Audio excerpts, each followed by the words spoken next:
Bonsoir. En cette période marquée par le recueillement et l'esprit de Pâques, le président de la République, son Excellence Bassirou Diomaye Diakhar Faye, a tenu à exprimer au nom de la nation ses condoléances émues à la communauté catholique suite au décès du pape François survenu ce lundi de Pâques. Homme de foi et de paix, le souverain pontife fut un défenseur infatigable de la justice sociale et des plus vulnérables.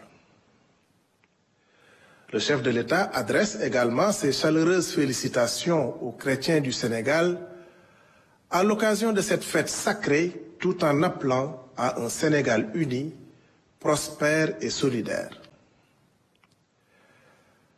Sur le plan du développement économique et scientifique, le président de la République a placé la recherche et l'innovation au cœur de notre souveraineté.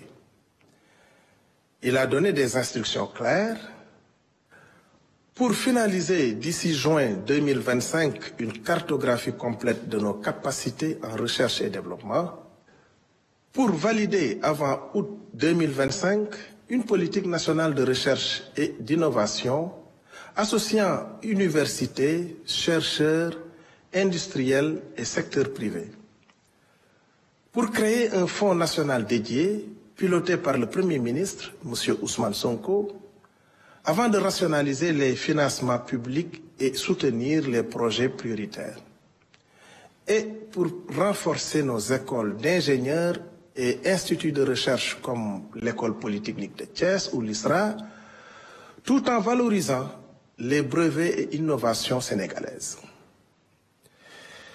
Le président de la République a salué la performance de la délégation sénégalaise au Salon international des inventions de Genève, preuve du dynamisme de notre écosystème scientifique.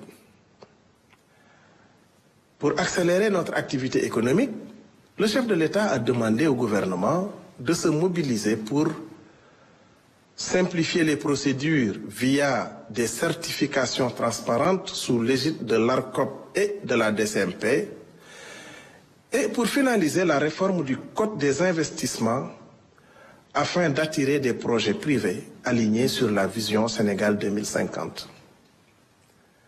Enfin, le chef de l'État a réaffirmé son engagement en faveur du dialogue social, annonçant l'ouverture demain de la 4e conférence sociale sur l'emploi des jeunes qu'il présidera.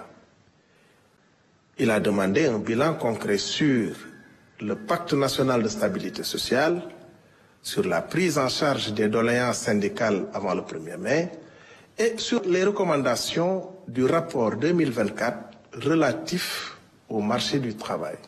Le Premier ministre, quant à lui, a rappelé que la reddition des comptes, engagement phare du président de la République, est une exigence démocratique fondamentale.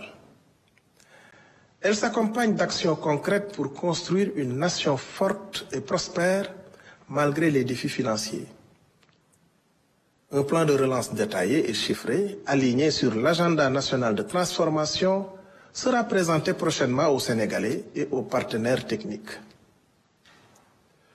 Face à la violation grave des droits de l'enfant, le gouvernement acte l'échec des initiatives passées.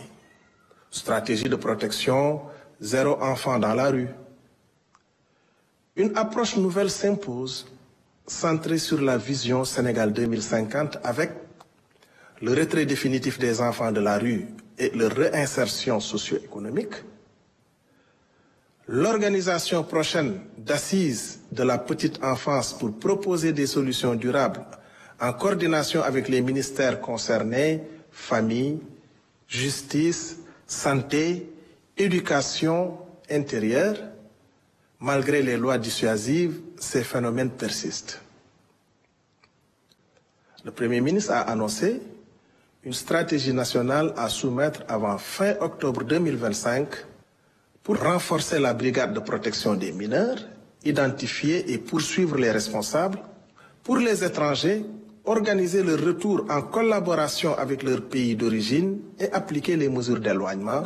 Monsieur Babakarba, administrateur civil, matricule de sol numéro 611 532B, est nommé directeur général de l'intégration africaine et du panafricanisme au ministère de l'intégration africaine et des affaires étrangères et responsable du bureau national de la CEDEAO.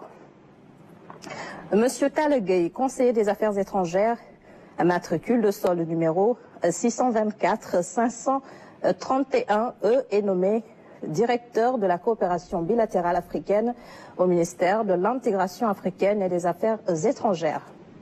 Monsieur Mamadou Mounsir Ndiaye, conseiller des affaires étrangères, matricule de solde numéro 624 499D, est nommé directeur des organisations internationales au ministère de l'intégration africaine et des affaires étrangères en remplacement de monsieur Pierre Fay, appelé à d'autres fonctions. Madame Katidiane Choy, conseiller des affaires étrangères, matricule de solde numéro 624 487E, est nommée directeur Asie, Pacifique et Moyen-Orient au ministère de l'intégration africaine et des affaires étrangères en remplacement de monsieur Ousmane Diop, appelé à d'autres fonctions.